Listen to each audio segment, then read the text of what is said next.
I don't even know where to start. Maybe at the beginning is easiest. Or maybe there is no beginning. Not really. But I'll try. It all started with a stupid video Dylan sent to our group chat on Friday night. He captioned it, "Try this if you're bored, LOL." It was one of those urban legend clips, a shaky phone recording of someone pressing buttons in an old elevator. According to the video, if you hit a certain sequence of floors, the doors would open into another world. The video ended before anything actually happened. Just a dark corridor stretching on forever. "Wait, this is dumb," Jenna typed. But then she sent a laughing emoji, because none of us wanted to admit we were at least a little curious. Dylan had already texted back, "Come on, we should try it. No way it works, it's just a prank." But imagine if it did. Katie, Dylan's girlfriend, was the cautious one. "We're not really doing this, right? It's probably a trap or something." But the way she said it, I could tell she wanted to go too. I did too. So, of course, we went. There were 5 of us, me, Dylan, Katie, Marcus, and Jenna. We piled into Dylan's car and drove to an abandoned office building on the edge of town he'd discovered. From the outside, it looked like a horror movie set. Cracked windows, rusted doors, graffiti over every surface, weeds clawing up through the cracks in the parking lot. A flickering streetlight barely illuminated the entrance. Inside, it smelled like old concrete and mildew. Dust hung in the air, catching in the flashlight beams Dylan insisted on bringing. Half the floor tiles were cracked, the paint peeling from the walls, and there was a silence so thick it made my ears ring. We found the elevator at the far end of the lobby.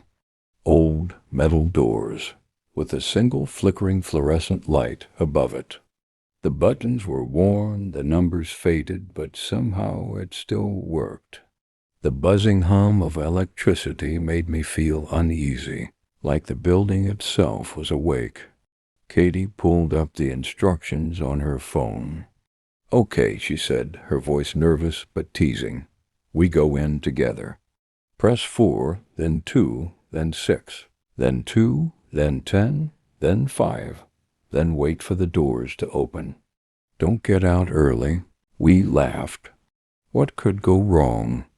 Dylan said, "It's just a dumb prank.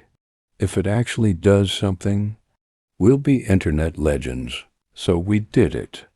The elevator jolted slightly at each press, but then came the final button.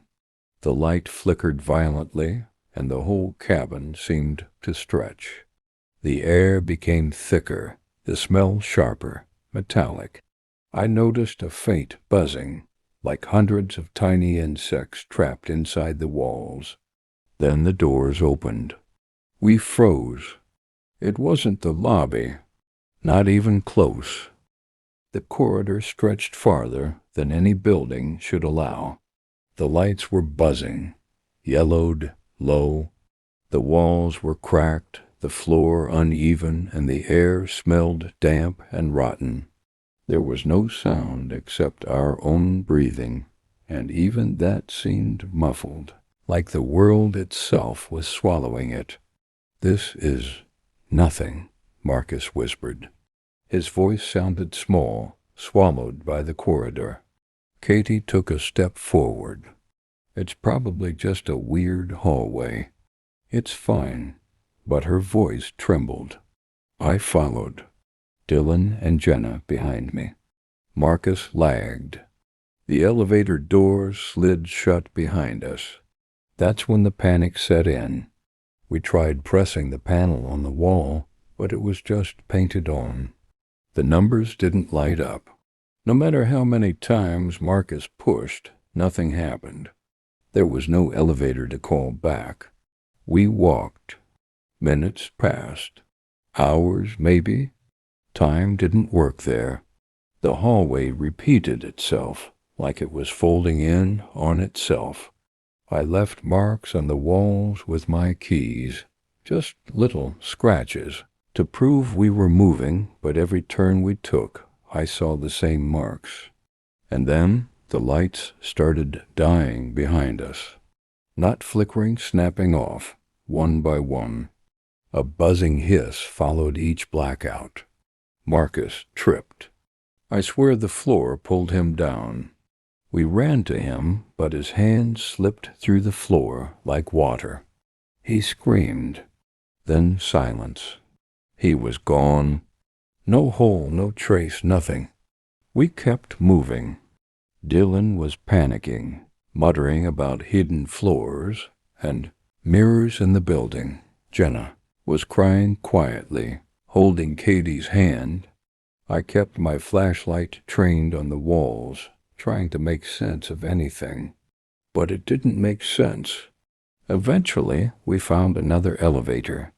Older, rusted, more decrepit than the first. We piled in, desperate. Dylan mashed every button he could find. The doors closed, the hum started, and we felt the cabin stretch like a rubber band. When the doors opened, we were back. Or at least it looked like it. The lobby, the broken windows, the flickering fluorescent light. Everything normal. Except it wasn't. The clock read 3:17 a.m. My phone said 10:46 p.m. Katie's watch read 6:02 a.m. The streets outside were empty. Not quiet empty. No cars, no wind, no bugs. Just silence. We ran. Dylan's car didn't start. The keys wouldn't turn. In the rearview mirror, Jenna swore she saw someone standing behind us. But when we looked, nothing. We made it home. I think, but it hasn't stopped. I see them sometimes. My friends, somewhere in the world, or maybe not. They move, wrong, slightly delayed. Their smiles last too long.